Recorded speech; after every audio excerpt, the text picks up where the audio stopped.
the big shots. I know he's playing with Juriki, so that is a fantastic clutch from Quaker. And now he'll be able to pick up his teammate. We haven't seen, I think this is the first time we've seen this team on the screen, so yeah, I like to see that from this team. Juriki getting picked up by Quaker, who managed to pick up a beautiful little clutch. And Shadows and Nyrox looking to try and seek out this solo. Of course, we saw them taking out one player, but then you try and find the player to match. Oh no, Shadows. He's found that player the hard way, down to 29 HP. Try and pop as many heals as possible though. Nyrox, I think that was a snipe right there, so Nyrox showing he's still got the aim in his locker.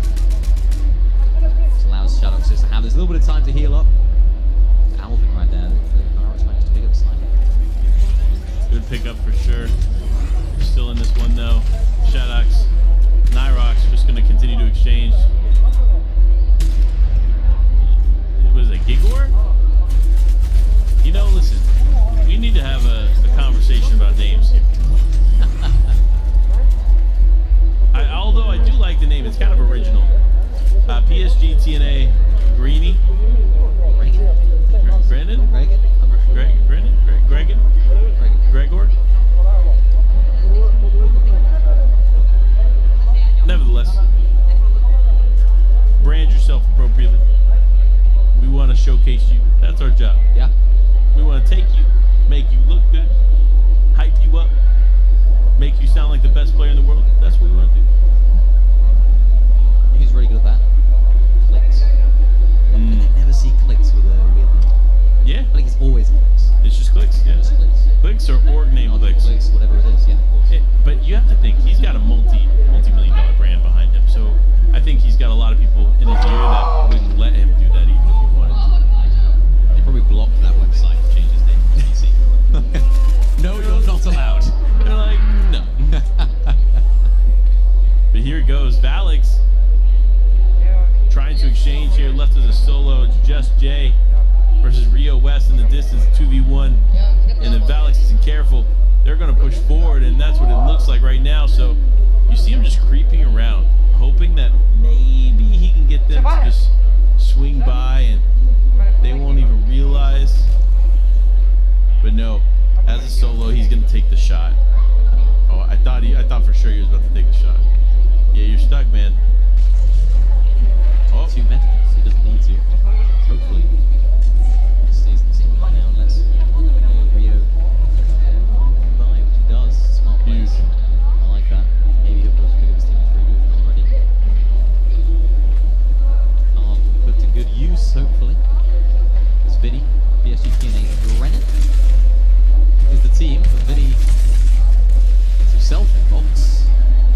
Exposes location to Clover and Lethality.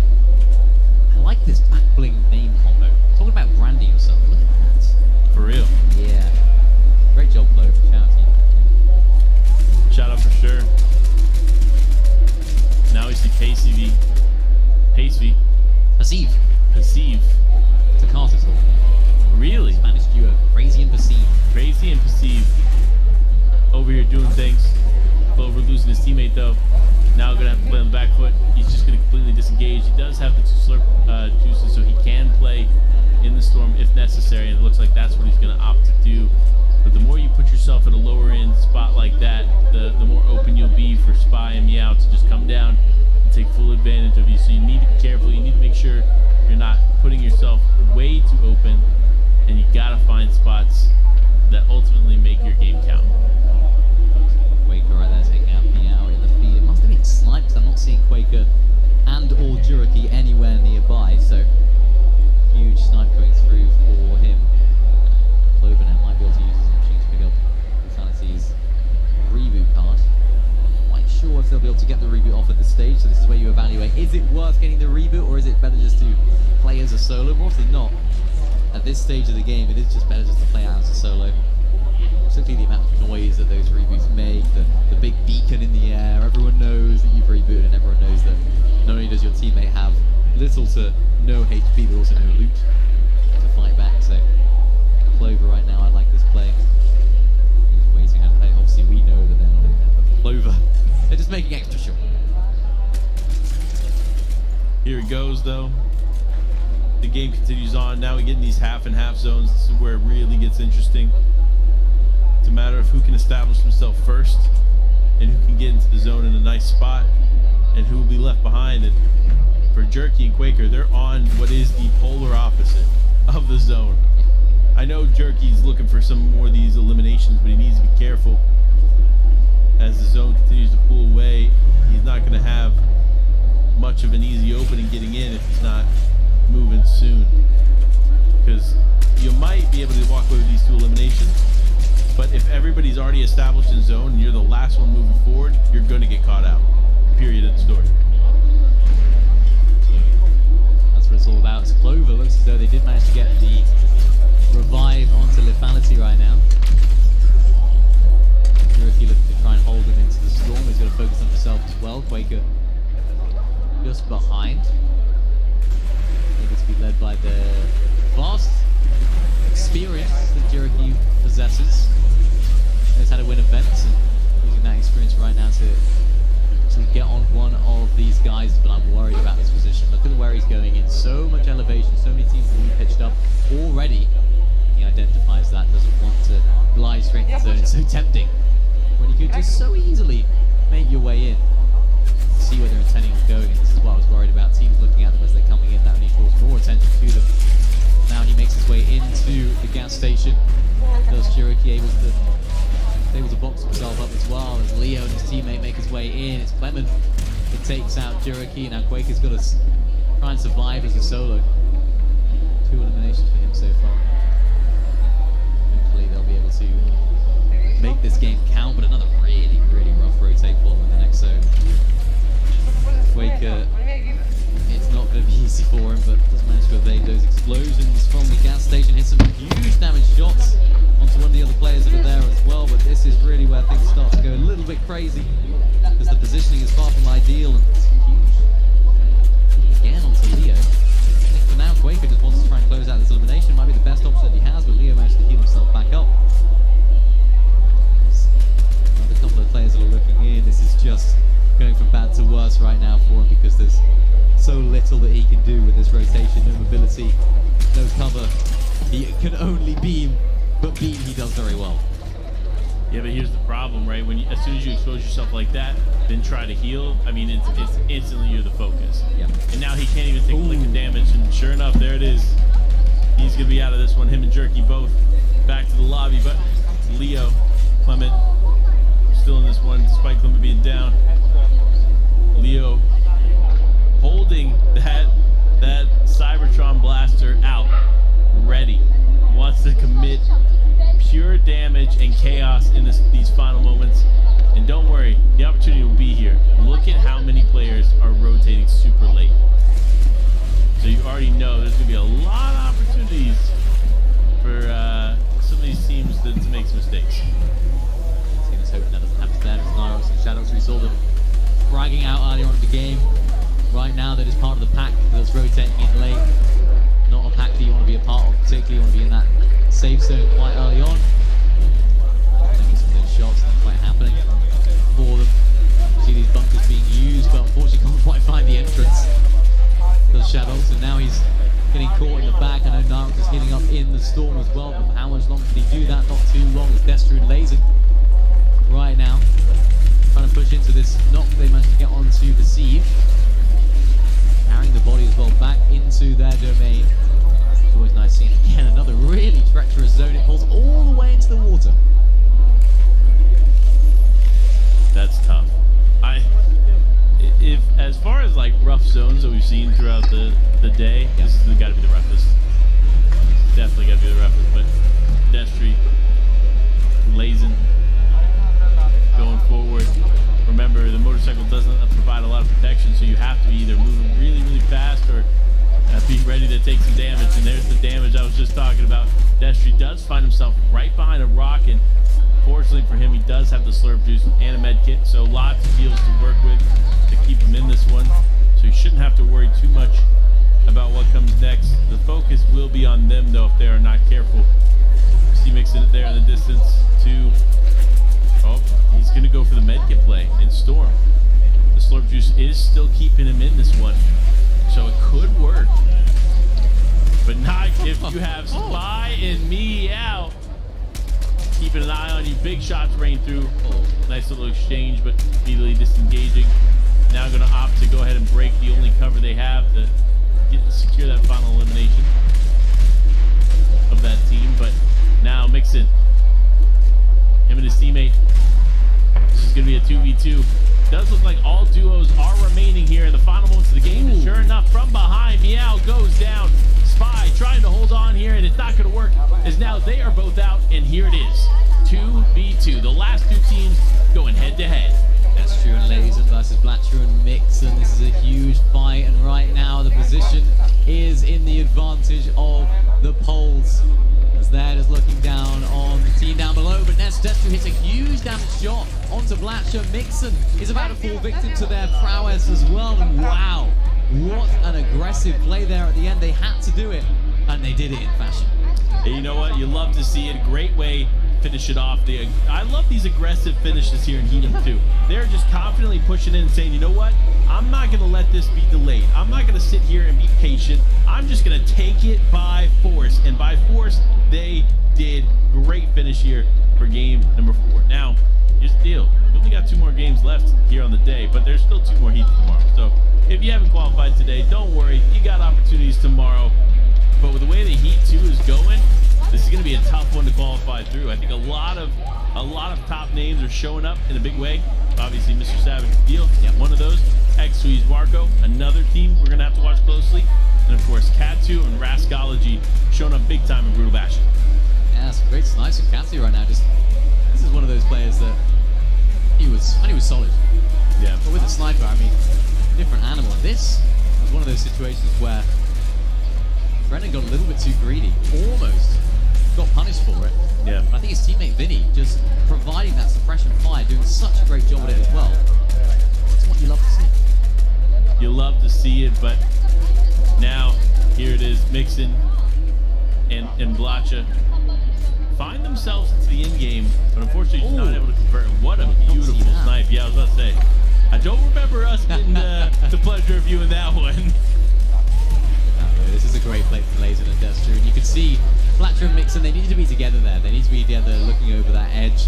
Because of course they knew that Lazen and Destru would be making their way up that way.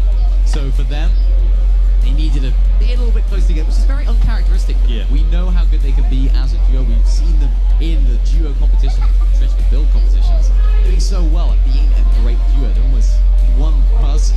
They synergize so well. So it's a pretty weird situation for them. They're living this between 2 lines. Now imagine if this had played out with Shockwaves, right? That final moment could have been very, very different, which, don't worry, if you want Shockwaves back in Zero Build, Tuesday in the next update, they're back. So we'll see how that changes the dynamic before Gamers 8.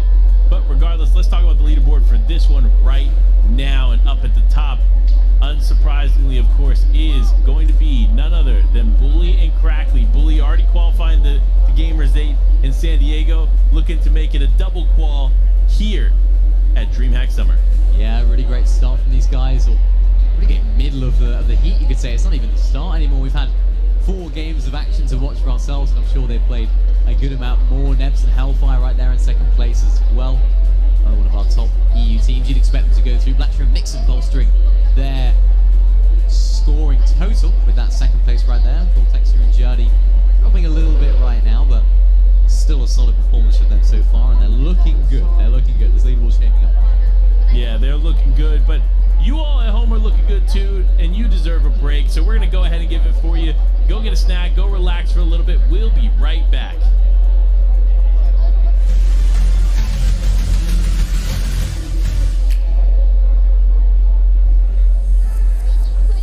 In the heart of an ancient desert, the land of heroes awaits. Prepare yourself.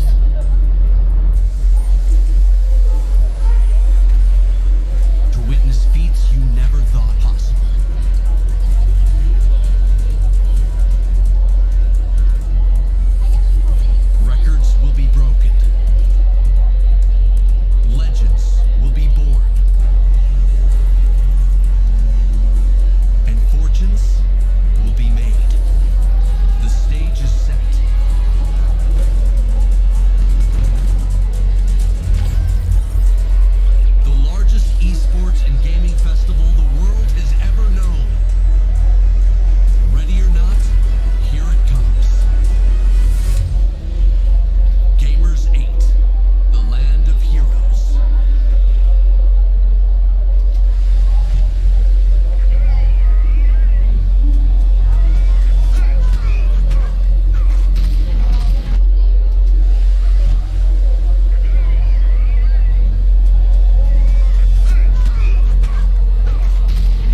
Summer, and of course, Panda and Mini Miner are here to break it down. 2 games remain here for these players, potentially qualify on day 1. And look, if you're a big name pro, you don't want to leave it to chance. You don't want to go to day 2.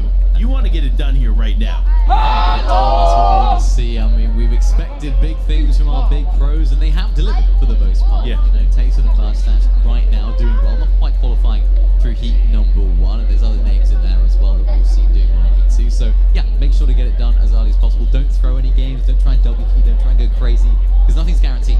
Yeah. There's always these other teams, other players that are putting a lot of practice, that are pretty prepared. They're going into this game with confidence. So if you let 1 or 2 games slip, your whole tournament could be over. You're absolutely right, and that's what these teams need to be careful of. And I think a lot of players playing in these last 2, they realize this. They understand that a lot is on the line, especially if they're in the top 12 now, because most of them have played at least 5 games, right? And remember, those top 5 games played are the ones that are going to count towards the leaderboard points. So for them, they're in the 300 range, and they're like, okay, we need to be in the high 300, low 400 range. So we'll see how it plays out, but we got to tune back in and spotlight this team again. Of course, it is Hump and Trashy. The last time we tuned in with them, they were in 79th place. Yep. Now, look at that. Current placement, 10. With no wins, they were able to climb into the top 12. That's pretty impressive. Yeah, it's solid. You can see that I think they had 2 games played when we last saw them on the 79th. I think it was something around that. So, you know, it wasn't necessarily that late on into the heat. But 8 games played, Hump and Trashy, 10th in the leaderboard at the moment. Looking good on average placement as well. Average eliminations 5.25, so they have been getting a little bit fraggy in these games, which is always good to see. But yeah, this is really what DreamHack's all about. This is what this format can bring. You can bring some action if you're a little bit lower down the leaderboard, lower down the leaderboard in their case. You can pull it back. And of course, Bully and Crackley, they're looking very strong in 2nd place. Yeah, and again, this is a team that consists of one player who's already qualified on the Gamers 8. Yep. Found a lot of success in San Diego. Didn't necessarily find the same groove in Dallas, but is back here. Strong placement here in heat number 2. So for them, they just need to play that effectively. And of course, we got to talk about first place. Nebs and Hellfire. Hellfire switching from Refsguard to Nebs. Clearly starting to work out for them. They're finding their groove. 354 points. That almost, I don't want to say that qualifies them, guaranteed, but that almost qualifies them without another game played. Yeah, it should be. It should be just about enough, maybe on the cusp of being enough. So it's not quite done and dusted for them, but they won't quit. They won't be, they won't sit back and relax yet. They have still plenty of games to go as well. But 1 victory out for them so far. They can definitely get another one if they can. I mean, they're one of those teams that we talked about earlier. Not many people talk about. They're not like a crazy big name in the EU scene, but they're very top players. Both of them have incredible aim. I was actually got to speak to them as well recently. Nebs, I was speaking to Nebs' dad actually as well, who actually came into my stream chat, was speaking and was saying how much he enjoyed the event. So nice. Shout to Nebs' dad. But you know, so much action in these DreamHacks, and I'm looking forward to seeing how the day ends. I mean, we talked about this before during Heat 1, but for everybody that's just getting here for Heat number 2, it really is not only the players, but the parents that get involved in these major events. That's what makes these so special. You get to see the exchange of player and parent sharing in the celebration of these moments together. I remember vividly, DreamHack Atlanta, school, and his dad, right? I got to meet him, phenomenal dude. And it was great to see him root on his son and see what they do. So again, we get to experience that right here from DreamHack Summer. You already know summer vibes are out here in Sweden as we get to game number 5. Remember, it's only this game and 1 game after this that we will get to watch. So make sure to tune in, buckle up, because the Fortnite action is just heating up. It's just heating up. Heat number 2 is coming to a close, but of course, the competition continues tomorrow. We have 2 more heats. If you enjoyed what you've seen today, do not miss tomorrow's set of games. Plenty of action coming your way, and of course, can't forget to mention the finals on Sunday, 12 PM local time, Central European. So do not miss that. It's going to be absolutely electric, as we get to see where all of our players decide to land. Obviously, that's going to get a little bit more love this game as well, as Anas and Kate now just down to Anas, and Anas can show why he's more than capable of pulling his own. this has still been a tough day for Pink and Anas. While they are an exceptional team, and of course, can't say this enough, they are the Gamers 8 Zero Build champions of 2022. They aren't getting that same stride of success here in day one, but that doesn't mean it's done and over for them, as there's still lots of opportunities to go. But Rascology, Cat 2, cleaning up a really nice fight here early on. And our second place team, Bully, has gone down in the elimination feed, so we're definitely going to have to keep a close eye. It does look like Crackley's still getting eliminations, and as I say, Crackley ends up going down. So second place out with this game. They're going to need to try and queue up again real quick so they can stay in it and keep these games going. But no, another team now landing on Rascology and Katu. Big plays come out. You already know what he's about to do. Big shot coming in. Rascology just needs to keep playing the angles. He can easily win this. Looks to convert it. Now going around. Right up to high ground. Can he take the teammate out? That's the question. Could he potentially be getting him back into the game? Rascology going to be able to heal up quite nicely. He's coming up. Big shot could end it, and it does. What a risky play there from Trexer. Because honestly, like you kind of knew how that was going to end. The zip line makes a noise. You're not just silently creeping up to the top. Smart from Rascology. I like that. Just making the most of that zip line, playing the angle so well, hitting shots when it absolutely mattered most, and it was absolutely perfect stuff for a team that's on a bit of a run. I saw they took out Gripey and Flixie earlier on. They were their first eliminations of the game, and that means Gripey and Flixie switched up their drop spot towards Brutal Bastion as opposed to the Mega City area. Eisen and DKS pretty strong at the south side of Slappy Shores. Scroll right now, Sky. The N-Star boys. The N-Star boy right now, but unfortunately can't keep them in the game for much longer as T manages to take him out. Only a sliver of HP for him as well. And now the third party's might literally fly in. T right now, he needs to heal up as much as possible. It's Eddie FN and NPFN as well, who is up in this area. Gonzo gets fully eliminated, and I think this could be the end for Tay, unless he can pull out an absolute magical performance, which he almost does. Wow. Connected with some huge shots. Eddie FN is down to a small amount of HP, but small amount is not zero. The Slopes has found that out the hard way as well. Novix and Lysics. I feel like we've seen quite a lot today. Yeah, that was a little close for comfort, but nevertheless, the game continues on. Suscript and his teammate, unfortunately, could be out of this one. As Andretta, looks like Andretta picks up both of them. Great to see him playing in peak form. As now Hellfire connects one on to Rascology, and this team just can't catch a break in this game. That's what it's all about. It's these third parties rolling through. You can't pick up an elimination without looking around your shoulder and seeing someone else barging through. He's trying to heal his way back up as well. We see another British player. And then Pink all the way up on the top of this icy hill. See Mama Benji, who was in the game, unfortunately falling. Pink managed to pick up, well, Nas managed to pick up Pink, I should say. And they're both still alive, Pink as well. Making the risky play to rotate down inside of this area because there's so much elevation around it. I'm not even quite sure where Nebs is right now. I think he's a little bit further away towards that south side of Shady. It'll make things a little bit difficult when it's time to get back together. Hellfire just understanding that he has to make his way out of here if his team want any chance of survival. Maybe that's Nebs towards the northwest. You can see that yellow arrow. Could be him. So Hellfire, he's looking good, feeling good. Maybe able to open up this bolt as well. I like this thing. Good plays all around.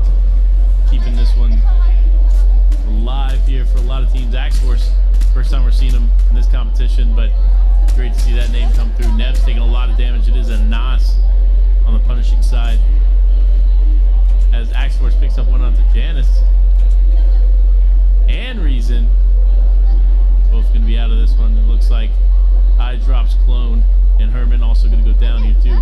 Lots of action happening across the map. We're up down only 32 players here in Zone 2, and that is more or less what we talked about here in Heat number 1. And if you weren't here, we'll reiterate it. It is the zipper effect, so to speak.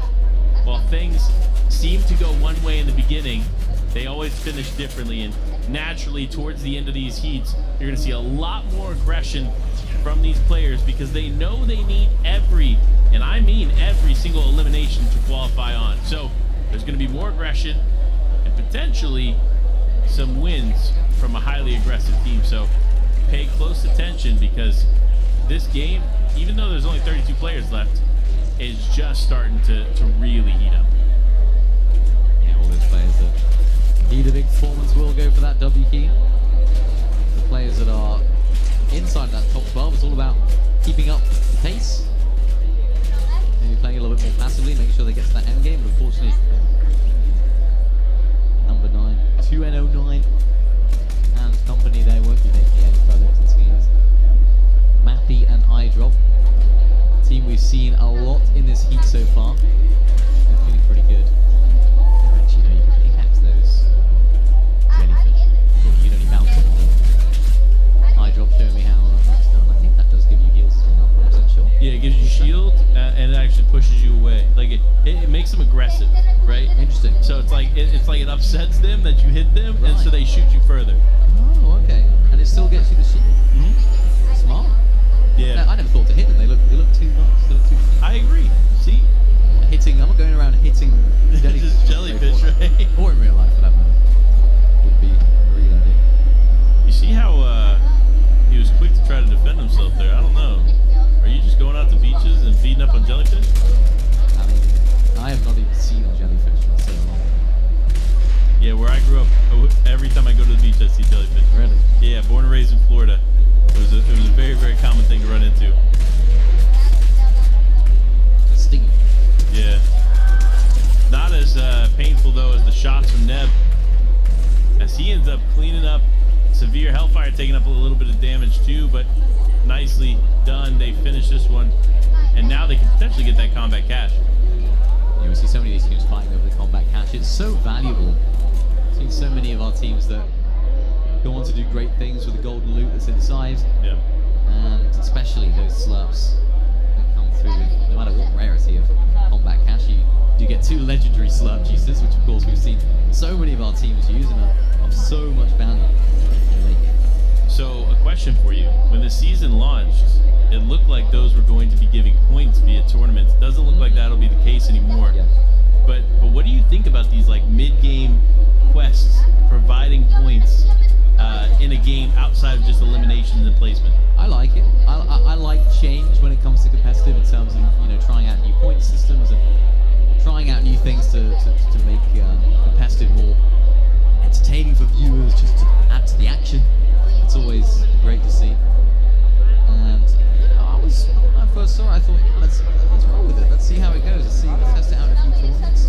Maybe people will like it, maybe people won't. I think it's always interesting, and it did pose a few questions for me as to, of course, we know that the combat caches won't actually be counting towards points anymore, but hypothetically, if they were, when would you get those points? Is it when you open up the combat cache? Is it when you get the loot inside? Yeah. If you eliminate a team that opened it, do you then get the point? Because you actually ended up claiming the loot, as Cooper and Bizzle just did. Yeah. It's a lot of questions that I had about it, and even with the Rift Island points, you get, of course, opening vaults as well as another way of gaining points and making objectives. Not in this event right now, but something that we could be seeing a lot more of when it comes to in-game tournaments. Yeah. I like it. What about you?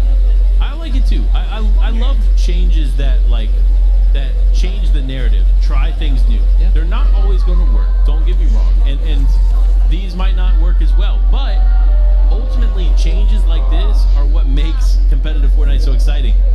We're never stagnant, we're never stale in the scene, and we always get something new and exciting. I mean, literally a year and a half ago, we didn't even have zero build, and now we're getting to watch a $2 million land with $250,000 qualifiers, all surrounded around a new game mode that wasn't in the game a year and a half ago. Yep. Like, the innovation continually allows for the excitement to grow around a game that's been here for quite some time. And Hellfire, I saw that, man. I wasn't going to mention it because I thought, oh, it'll slip away. I wasn't about to let it slide, man. Listen, the Cybertron Blaster, it's a learning curve. So just be careful, folks at home. Don't try to knock it too close to builds in front of you, or it'll be similar to an RPG in the sense that you get a little kickback. Yeah, I'll speak from experience. That's happened to me. I was actually playing with Reese Hull. Yeah. A lot of you guys will know the format analyst. I was playing with him. And there was people sniping in the distance, and I had one of those hands. I was only about 50 HP. I shot myself with it. At the same time, a sniper shot went off. I was like, oh mate, they'll snipe. I couldn't possibly face the fact that I shot myself with this explosive weapon. So I just said, yeah, that's a sniper. What's going on? We love resub. Shout out resub. No. Oh man, this is tough here for Sweezy. Yikes, Jan as well. Still in this one, but no, as I say that, Sweezy gonna lose it. It is a Nas and Pink that are sweeping the floor. They said, you know what, we have to come in strong, and strong indeed they are, as they're getting quite a few eliminations. Again, another game we're seeing players drop quickly to finish it off. I could see this game ending before Zone 8. Yeah, would not be surprised. A little bit of a taste of this towards the end of heat number 1. I think it was Zone 8. When that team that didn't get the zone realized they had to rotate. Yeah. Had to walk into the path of the team that ultimately did get the zone. And that's when it all starts to boil over and start to fight. So I think you're right there. I think Zone 8 is about to be our equivalent of Zone 12. Yeah. When it comes to builds. Rascology and Katsu right now. We saw these guys popping off earlier on. 5 eliminations for them as a duo. I think inside of that vehicle is focused. I want to see pink hair back, by the way. I miss it. Same.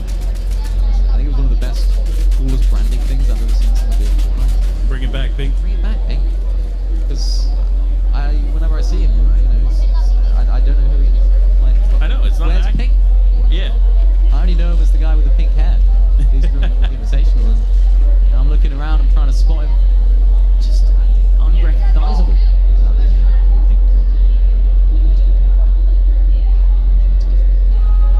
You heard him. It's time. You won't be watching, as I said earlier.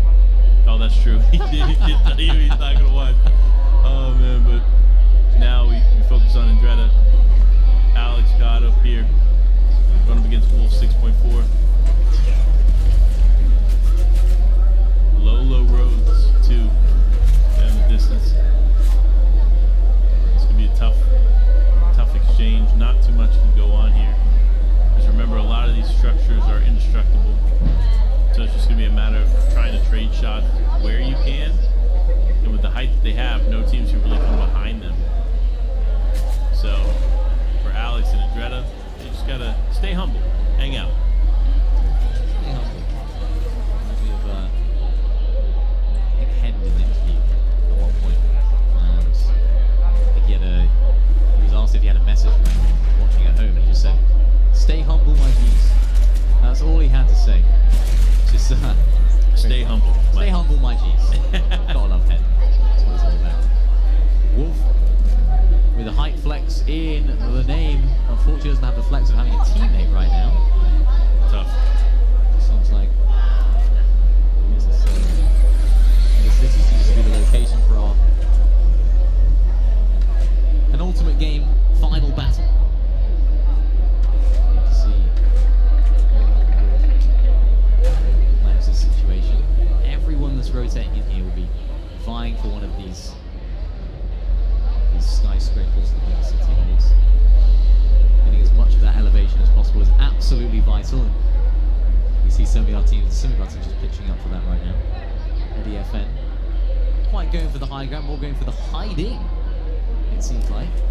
Inside of one of those bathrooms, I believe, as Bizzle goes down right there. Cooper has to try and run away, and running in the form of a vehicle.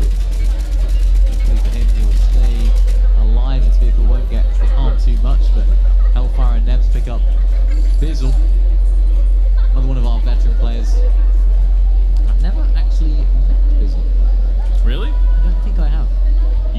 funny. So I have a good relationship with Bizzle's sister Millie, Cool.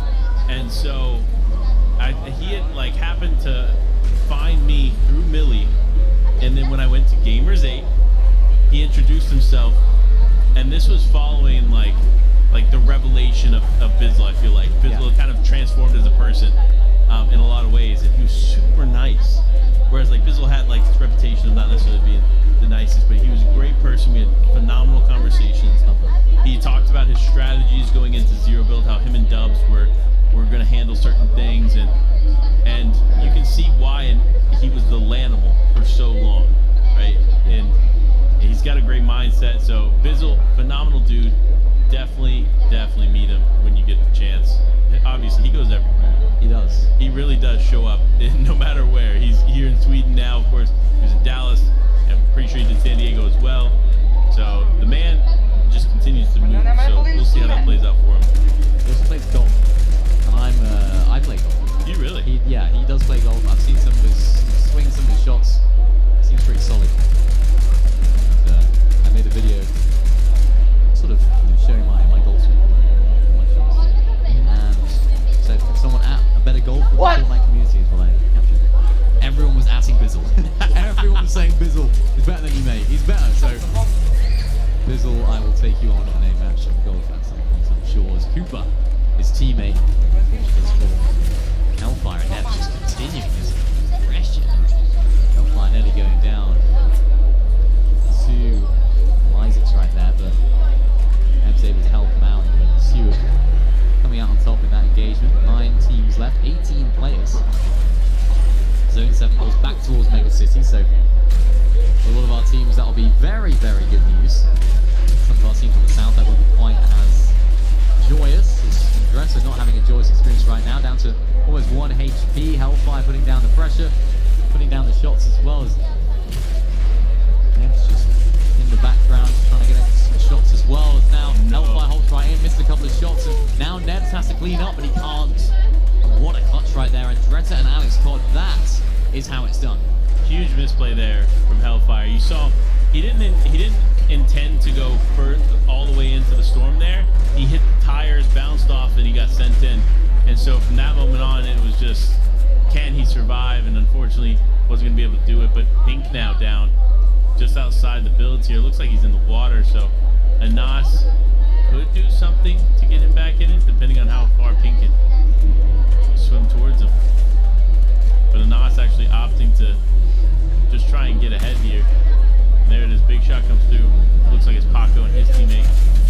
They're not going to opt to bring home Pink, but instead just going to try to drive around and survive here in the final moments. Smart play, in my opinion, on their part. Doing what he can. I don't know how I feel about this play. He has the white to go back to the storm. I was almost confused why would you not stay in your box when you're already in the zone, but he actually gets on that dead side of 7th zone. Yeah. Which I like. It's a good play. But you can't expend too much more heals while doing that. You want to try and keep him for as long as possible. And Dretta, we saw clutching up earlier, and this is why he went back into the storm, because he is able to have this high ground advantage, this position. And looking down on the rest of the lobby, he's able to have this fine position. A beautiful spot for him to have. Good music in the background. No, kind of peaceful. I was wondering if it's coming from maybe Nas's game, but no, it's actually just a nice sort of peaceful background music that's in Mega City. I mean, respect. And you know, and I did say that I thought this game was going to be done by now, but surprisingly enough, these players have survived, and this game continues on. Here 10 tries to take a big shot. Nothing's going to connect there. Paco's still alive, though. So we'll see how these players intend to finish this one off. But with this being, as mentioned by Miniminer, the penultimate game, a lot of pressure is on for players like him to perform. There is. There's been a lot of pressure on him for a while, and he has delivered in the past. Let's see if he can do it again as he does fall down. So top 5 for them, not a bad placement at all. Now Anas is all the way up on top of that building. He's very happy with that position. He's able to pop that med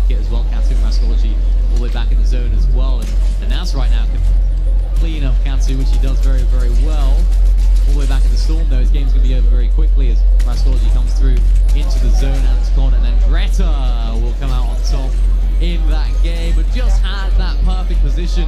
And it was that beautiful clutch on Nebs and Hellfire early on that just set them up for success during that end game. It all looked over, and in a quick turn of a tide, they're back in. Yeah, and you love to see finishes like that where it seems like the team that you're rooting for or watching is down and out, and then all of a sudden, bam, it's back. And that was what happened there. So great finish for them, and we're almost done. Only one game remains after this. That is going to be the real challenge, because you thought that game's pace was pretty fast. Wait until you see this one, because everybody, and I mean everybody, is going for 10 plus eliminations. And events just like this for Rascology and Cthulhu are going to be the story of the final game. Everyone is going to be aggressive. Everyone is going to try to walk away with multiple eliminations. And so this could be the quickest game of the day. This really could be the quickest game of the day. I mean, we've seen so much aggression in the past, particularly since it is the last game of the day as well for a lot of these teams. This is really where they might think, yeah, you know what? It's now or never. Let's hit a W key. 25 elimination victory round will do it for us. Let's go all out. Why not? Yeah, it could be. So we'll see how this finishes out. Will they finish out strong, though? We need something from iDrop and Mappy. I didn't get to see them go down there. Unfortunately, they need a big turnaround. We saw them qualify to the Global Championship later this year. So I know they have what it takes. Oh, yeah. It's just how they show up in the next few heats. Or even in the next game, because there's still one game remaining. Yeah. I want to see that leaderboard. I want to see which of our teams will be needing a big game going to the last. Which of our teams that maybe need just a solid game to stay in that top 12. But for Alex Corden and Greta, as we mentioned, a game that was looking pretty poor when it came to that early stage of the late game turned very, very nice towards the end. And that's what's going to happen in Zero Build. That's what Fortnite's all about. Yeah. Things can take a turn for the better or for the worse. It definitely can, but we got to look at it. You wanted to see the leaderboard? Oh, yeah. Well, don't worry. We got you covered. Let's dive in here and look at who is on top of the leaderboard. It's, of course, it's actually going to be Vico and Lane for the first time on the day. And dare I say, they've qualified. So that's going to be a great finish for them. But Nebs and Hellfire are still on the cusp. I don't think 2nd through 12th is safe by any means. Yeah, not quite safe. I'd say Nebs and Hellfire should be. They should be fine with 367. I think it was 350 around that last time. So a lot of our teams are definitely not safe yet. We talked about Mappy and iDrop needing a big performance. They are on 340 points right now, so they're looking good. And that's a Pink in 5th place spot as well. So they're feeling good right now going into this final few or final game for us, but final few for them potentially. Look at that, 50 eliminations from Nebs and Hellfire. One of our teams to look out for in finals, of course. Can they bring that heat? It's tough. Yeah, that is tough. And that's a lot of eliminations. Like, you look at the rest of the players, there's like 37, 40, and they're just out here with 50 eliminations. Like it's nothing, right?